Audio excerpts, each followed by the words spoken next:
S22 ultra, এটা আপনার ডিসপ্লেটা অন করলে আপনার ডিসপ্লে কিন্তু আপনার একটা লাইন চলে আসে এবং এই করলে শ্যাডো হয়ে যায়।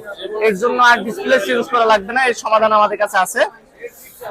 এইবার এটা খুলে তো দেখুন, আজকে এই যে আমি একটা সিগনেচার করে নিলাম উপরে এবং পিছনের দিকে একটা সিগনেচার দিচ্ছি। দেখেন একটা সিগনেচার করে নিয়েছি। এই সেম যে ডিসপ্লেটা, এই ডিসপ্লেটা আজকে আপনাদের সামনে রিপেয়ার করে দেখাবো। কিভাবে রিপেয়ার করি আজকে আমি আপনাদেরকে দেখাবো। আসুন, এই দেখেন ডিসপ্লেটা দেখেন, সমস্যাটা দেখেন, দেখছেন নি সমস্যাটা? আর এই যে সিগনেচার এবং এদিকেও একটা সিগনেচার রয়েছে। এর জন্য আর ডিসপ্লে চেঞ্জ করা লাগবে না। এটা স্যামসাং S22 আলট্রা এই প্রবলেমটা।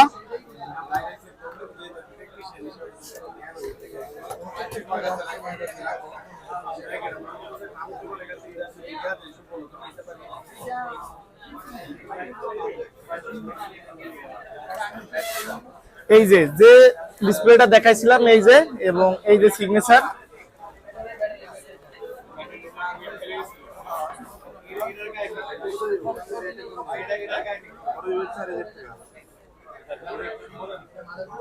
এই যে আলহামদুলিল্লাহ ডিসপ্লেটার কিন্তু টোটালি ওকে হয়ে গেছে। আগে কিন্তু অন হওয়ার সময় এখানে আপনার লাইন চলে আসতো।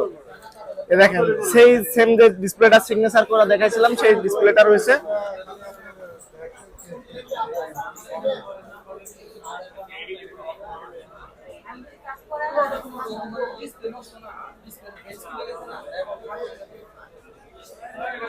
চার্জ নাই, S22 আলট্রাতে কি ডিসপ্লে সমস্যা হয়? দেবো নাকি এটা?